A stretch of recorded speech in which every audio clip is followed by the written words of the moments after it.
Baie welkom by vanoggend se erediens. Die afgelope paar maande in ons gemeente en in ons land en in ons gemeenskap was 'n geweldige beproewende tyd gewees. Ons het in 'n geweldige onsekere tyd ingegaan met dinge wat ons nie geweet het hoe ons toekoms gaan lyk nie. Maar ons is in 'n gelukkige posisie, want daar is een sekere ding wat ons weet. Daar is een sekerheid wat ons het. En in my voorbereiding vir vanoggend se erediens was hierdie sekerheid te vind in Matteus 16 vers 16. Dit is in 'n oomblik wanneer Jesus in gesprek is met sy disippels en hy probeer hulle gerus stel deur hulle te sê wie hy is. Hy openbaar sy identiteit aan die disippels. En ek groet julle vanoggend met die woorde van Matteus 16 en ek lees van die 15de vers af wat sê: "Maar julle," het Jesus gevra, "wie sê julle is ek?" Simon Petrus het geantwoord: "U is die Christus, die Seun van die lewende God." Vriende en vriendinne, ek groet julle in die naam van die een wat verlossing bring, in die naam van die een wat alle sekerheid vestig, en in die naam van die Gees wat vir ons vertroosting en hoop bied. Amen.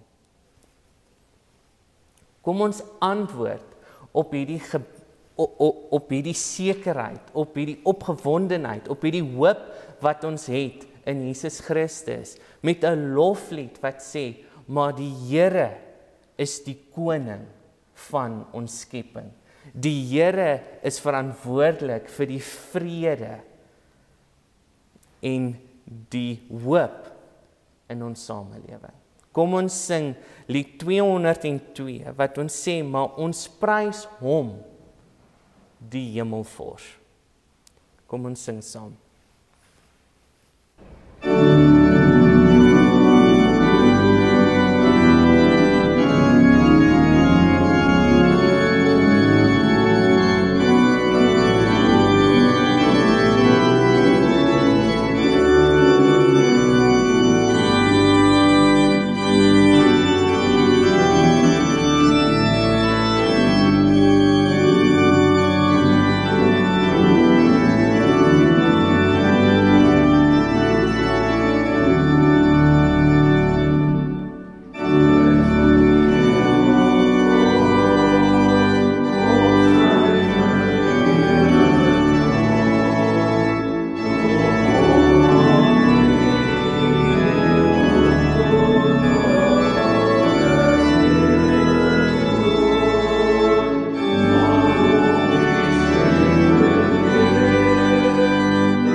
Ons skriflesing kom vanoggend uit Romeine 6.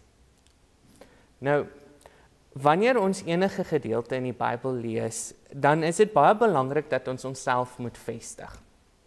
Eerstens is dit baie belangrik dat ons moet sê wat daardie teksgedeelte of wat daardie gedeelte beteken het vir die mense wat vir die eerste keer daardie teks gelees het.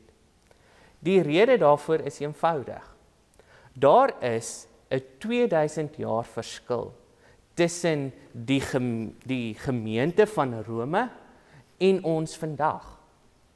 Nou Van Wyk het baie dikwels gesê, maar dit wat in die verlede gebeur het, herspeel homself en herhaal gewoonlik in vandag se tye. En daarom kan ons sê, maar die waarhede wat in die Bybel vasgevang is nog steeds relevant vandag.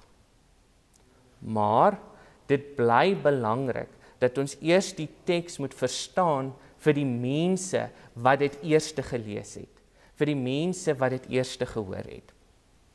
Om dit baie prakties te stel, is dit soos om 'n WhatsApp boodskap te ontvang met geen emojis in nie. Daar is niks, al wat jy sien is hierdie teks wat voor jou lê en jy kan nie agterkom of hierdie persoon nou ongeskik is, of hy reguit met jou praat, of hy net doodgewone in die spraaktaal praat nie.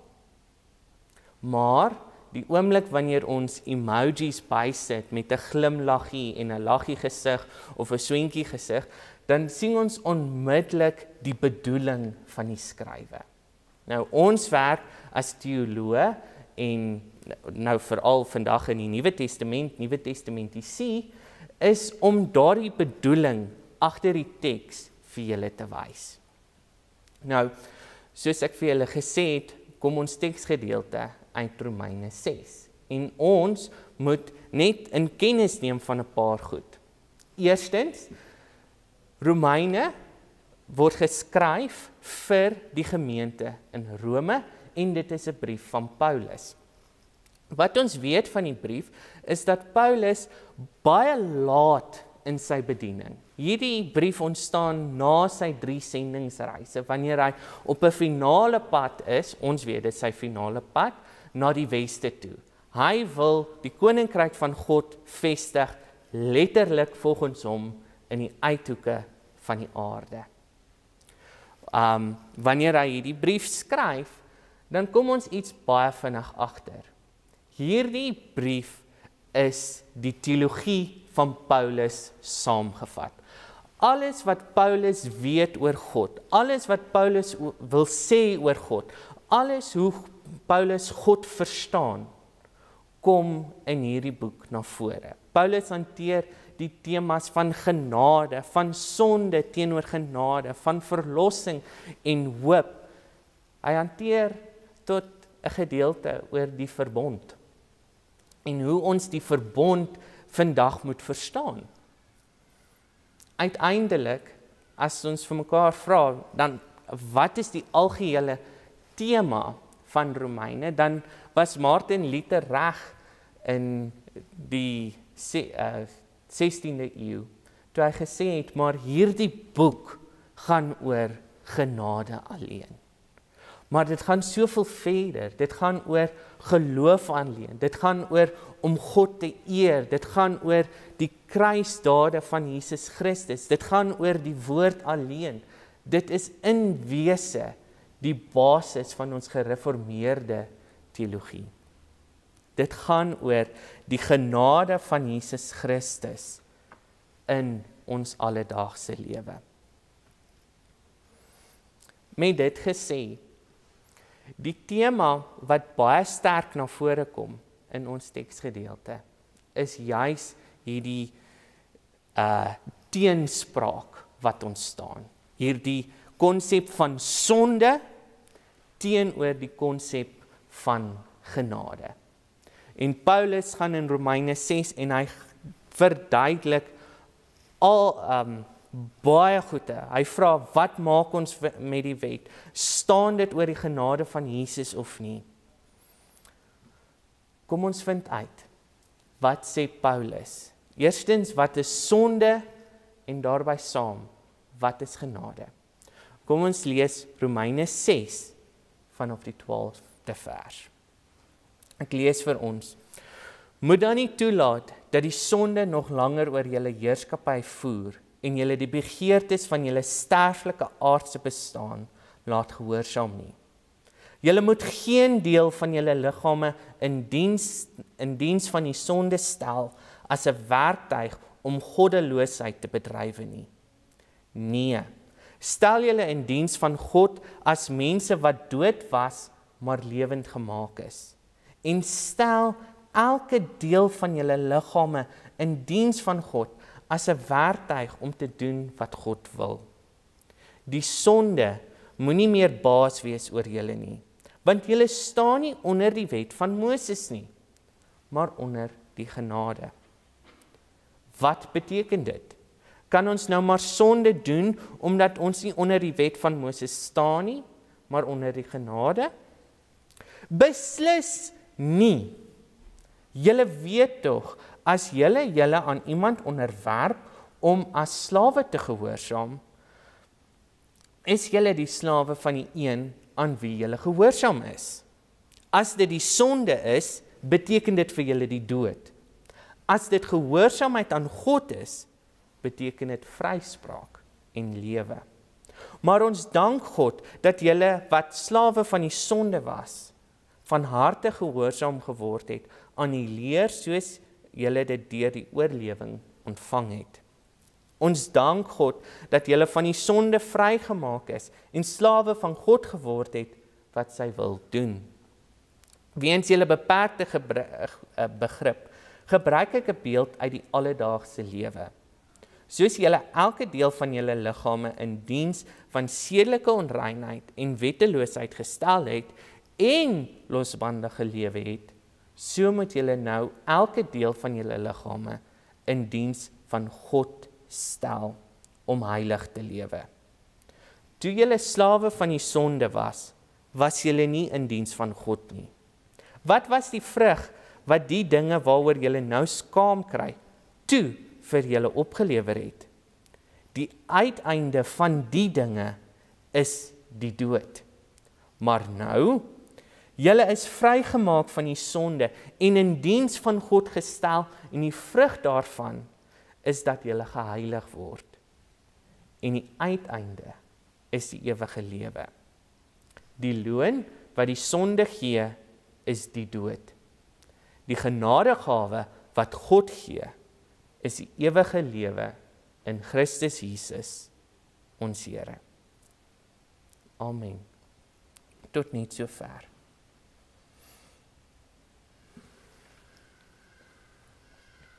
Wanneer ons Romeine 6 lees, is die eerste afleiding wat ons kan maak, is dat Paulus 'n idee gehad het van wat aangaan in die gemeente. Hy het so vaagweg die idee van die dinge waarmee die gemeente in Rome gesukkel het. En een van die grootste dinge waarmee hulle gesukkel het, is die konsep van genade.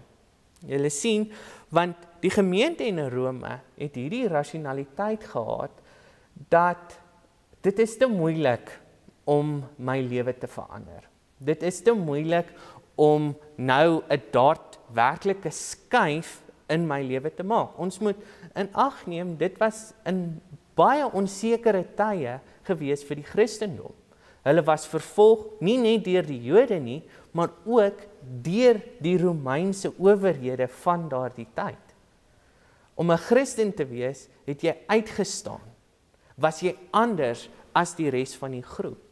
En daarom was dit baie makliker om net aan te hou met jou gewone gewoontes soos jy dit geken het. Wat dit egter baie moeilik maak, is wanneer Paulus hulle konfronteer met hierdie idee en vir hulle sê, maar as julle aanhou sondig, gaan die genade van God nie meer word nie. Dit is nie 'n ding van 1 + 1 word 2, 2 + 2 word 4, 4 + 4 word 8 nie. Amper doen ek my 4-maal tafel daar, wat bietjie verkeerd sou wees. Dit gaan oor die Here gee vir ons genade. Wat is daardie genade? Maar eers moet ons vir mekaar sê, doen ons dit nie ook nie? In 2000 jaar se geskiedenis het dieselfde nie gebeur nie. Ons hou maar net aanhou sondig. Ons hou net aan om te doen wat ons wil. Basta met die res. In 'n gesprek met Rikus verlede week, het ons baie lank gepraat oor wat aan die gang is in die wêreld op die oomblik. Ons het gepraat oor die Black Lives Matter opstande in die VSA, die gruisame verkrachtings in ons eie land, en net die blote selfsug waarmee ons omgaan vandag. Dit het werklik 'n samelewing geword van me, myself and I. Dit is net ek wat belangrik is. Ons samelewing is so gestruktureer en hierdie pandemie het dit nog moeiliker gemaak om uit daai rad uit te beweeg. Wat Paulus in die teksgedeelte doen, is hy stel dit reguit. Hy sê vir hulle, hierdie is die probleem. Hierdie is die ding wat julle moet aanspreek in 'n briljante gestruktureerde argument. En hierdie is die goed wat julle moet doen. Wat is hierdie saak? Hierdie saak is die sonde teenoor die genade. Die sonde bring die dood en die genade van God bring lewe en vryspraak. Maar dan moet ons vir mekaar vra, wat veroorsaak dit? Wanneer ons hierdie twee goed teenoor mekaar stel, ontstaan daar 'n onderliggende vraag. En hierdie onderliggende vraag, en Paulus gebruik die metafoor van 'n slaaf teenoor sy meester, is die vraag, wie is jou meester? Na wie luister jy? Luister jy na jou sonde, of luister jy na die genade van God? Wanneer ons bietjie dieper delf in hierdie ding, dan moet ons vir mekaar dan nou vra, wat is sonde?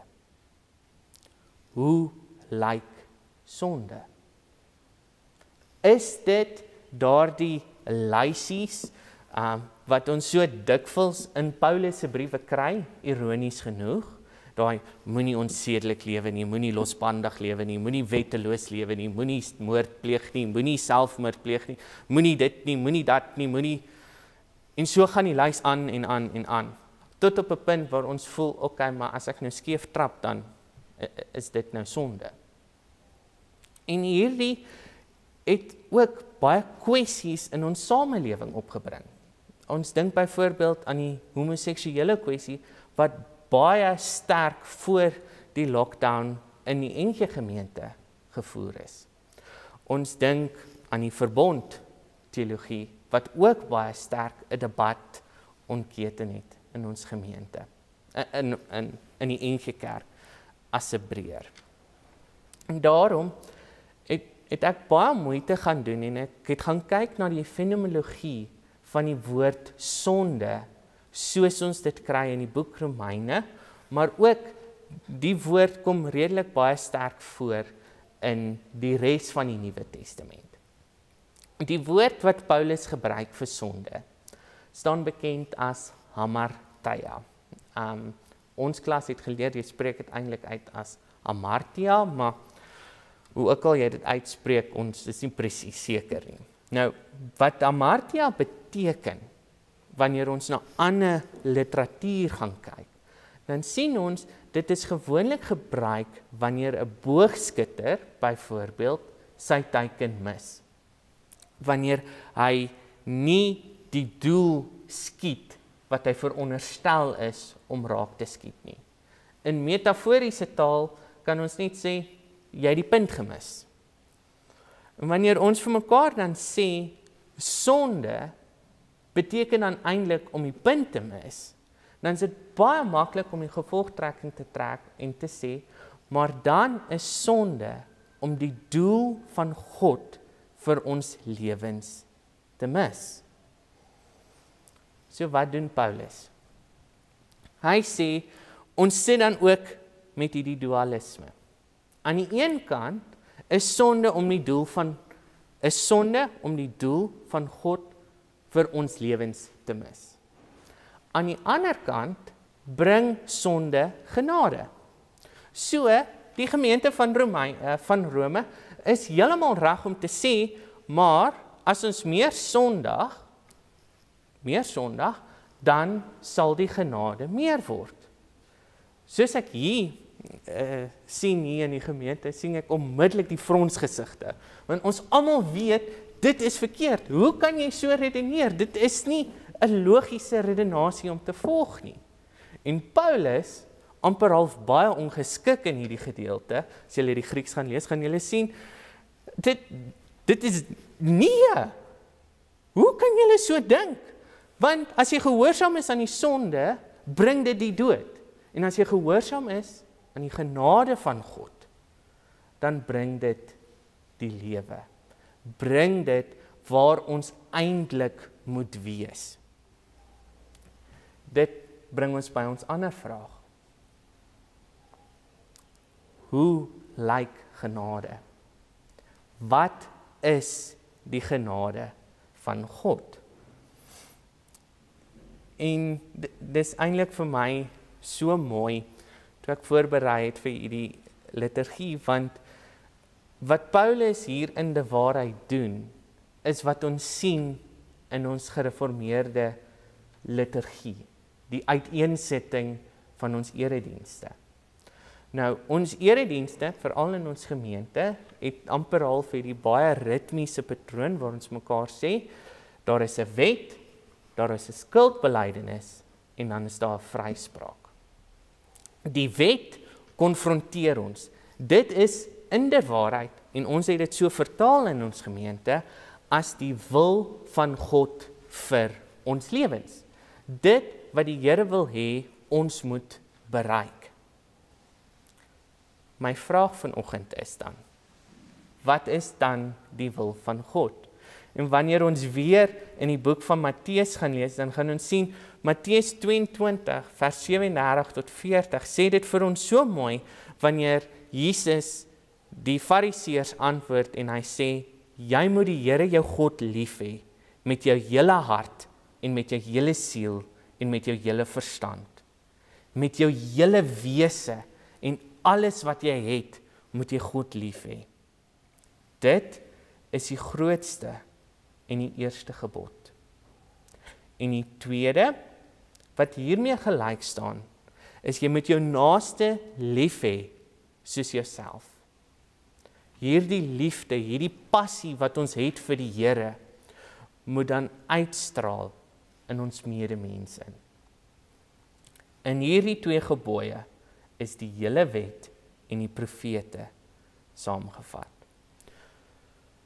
Om lief te wees vir God en net om dan uit te lewe, is dan die wil van God vir ons lewens.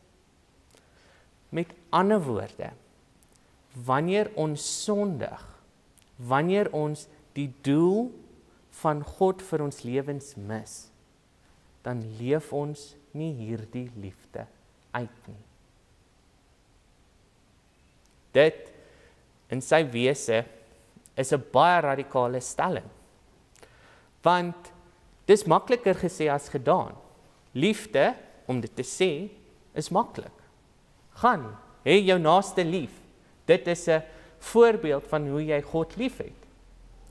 Maar wanneer ons daardie taxi voor ons sien inry, wat gebeur dan? Dan verdwyn liefde en 'n skelwoord kom uit. Ek het vroeër gesê, ons samelewing het amper half in hierdie morele verval ingegaan. Ons sien hierdie gewelddadige opstande, ons sien hierdie wrede verkrachtings, ons sien hierdie uiterste selfsug waarmee ons self handhaaf. Dit is die struktuur van ons samelewing. Dit is waar ons elke dag in werk. Ons lewe in 'n wêreld waar die koöperatiewe leer, die ding van ek klim om by die bopunt uit te kom, basta met die wat onder my is my doel. Solank ek genoeg het, is dit reg met my. Mis ons dan die doel van wat God met ons het. God wil hê, ons moet mekaar opbou. Ons moet vir mekaar bid. Ons moet vir mekaar omsien. Ons moet mekaar ondersteun. Dit is die doel van God vir ons lewens. Op hierdie punt wil ek daar waar jy is vanoggend jou konfronteer met hierdie vraag. Hierdie onderliggende vraag wat in die teksgedeelte na vore kom. Wie is jou meester? Het jy totaal in ons samelewing se rad ingeval en vir jouself uitgekyk en net seker gemaak jy is alright en net seker gemaak jy kry wat jy wil hê, basta met die mense om jou? Of kyk jy uit vir mekaar? Maak jy seker dat die mense om jou gesond is? Maak jy seker dat jy uitkom by daardie vriende wat jy lanklaas mee gesels het? Maak jy seker dat daar vrede tussen jou en jou mense is? Sien jy om na jou familie? Sien jy om na jou gesin? Ondersteun jy die mense in jou lewe wat dit nodig het?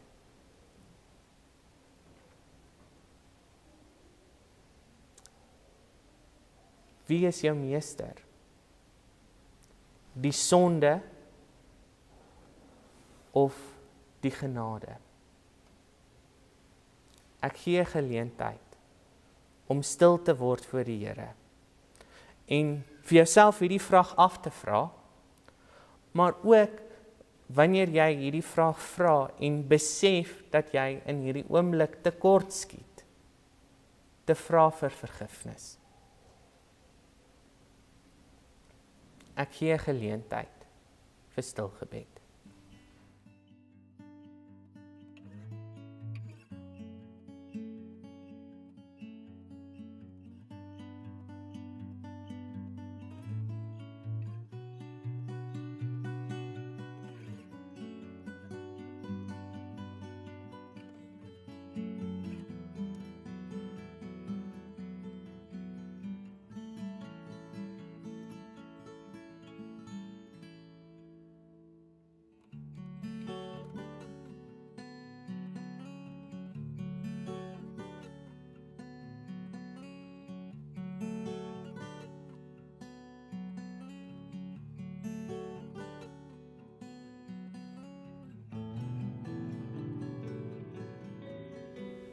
Liefdevolle en almagtige God, ons weet, ons het gesondig. Ons weet, ons het die doel wat U vir ons gehad het, gemis. Maar U, almagtige God, is meer wys as wat ons kan begryp. U is alwetend. U is almagtig. U is liefdevol. En daarom, Here, kom vra ons vir vergifnis. Kom maak ons vry deur U wonderlike genade, U onbeskryflike genade. Heilige Gees, kom leer ons en hou ons op die regte pad, sodat ons die wil van God vir ons lewens kan raak sien. In U wonderlike naam. Amen.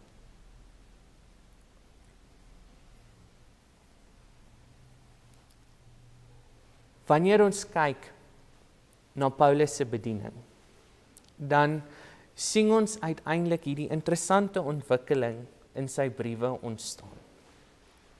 Op 'n punt besef hy hoe gebroke die mens eintlik is en hoekom die kruisdood so belangrik geword het. Want ons is nie perfek nie. Op 'n stadium maak ons 'n fout. Op 'n stadium dink ons nie aan ander nie, ons dink net aan onsself. Dis 'n ding waarmee ek elke dag sukkel. En ek dink dis 'n ding waarmee ons almal elke dag sukkel. En dit is hier waar Paulus iets baie interessant doen in Romeine 6. Is wanneer daar 'n wegbeweeg is van julle doen dit verkeerd en julle moet dit eerder so doen en dis hoe julle dinge moet doen, na ek is dankbaar vir die feit dat julle Christus aangeneem het. Want die oomblik toe julle dit gedoen het, toe het julle die sonde een kant toe geskuif en Jesus, die genade, eerste gestel. En dit is hier, en dit is die oomblik in ons liturgie, waar ons vir mekaar sê, ons het nou ons skuld bely. Ons het vir die Here ons gebrokenheid erken en gesê, maar ons sal nooit kan uitkom by dit wat die Here wil vir ons hê nie.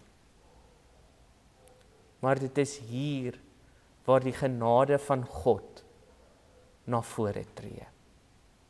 Dit is hier waar ons God in ons midde sien beweeg, deur middel van die kruisdood van Jesus Christus.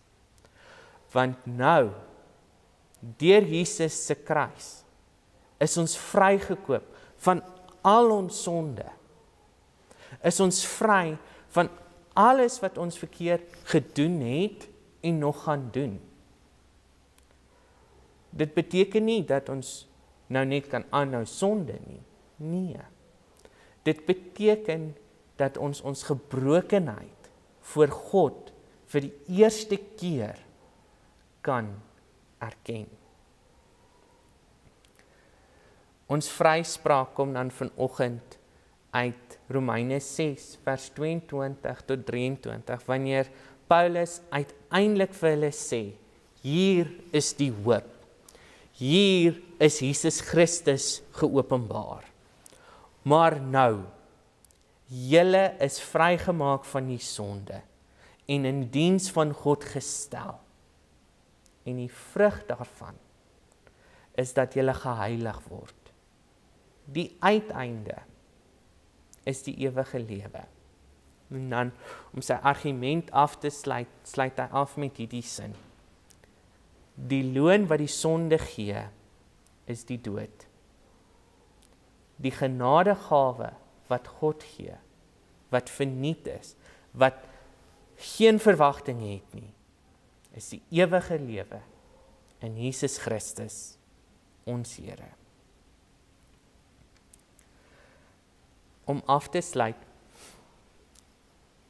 was daar as tiener hierdie lied van 'n groep genaamd Newsboys. Nou hulle klink baie soos 'n boyband, soos die tienermeisies dit sal noem.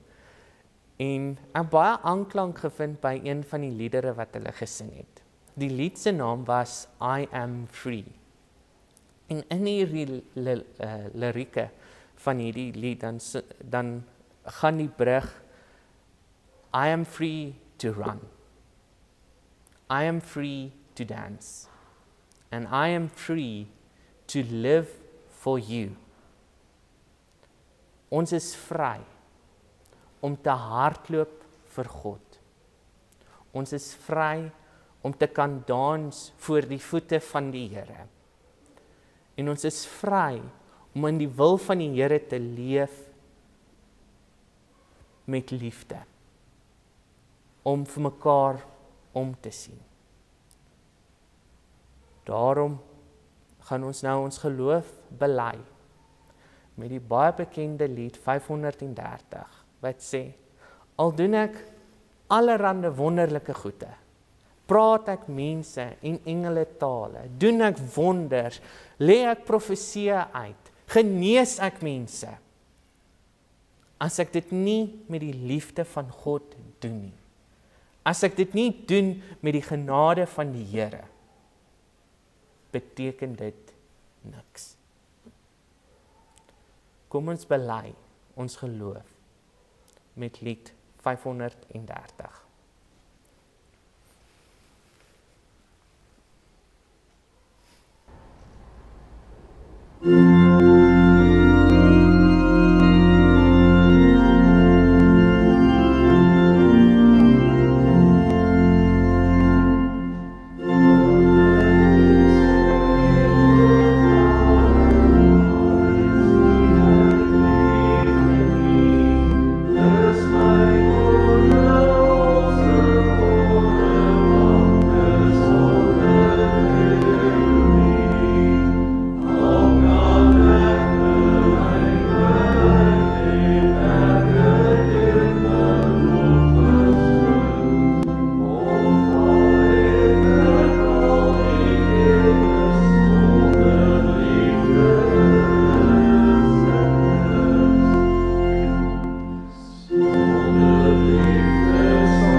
Ontvang die seën van die Here. Mag jy soek na die genade van God in alles wat jy doen. Mag die selfopofferende liefde van Christus Jesus deur jou skyn. En mag die genade van Jesus Christus, die liefde van God ons Vader en die leiding van die Heilige Gees met jou wees en bly. Amen.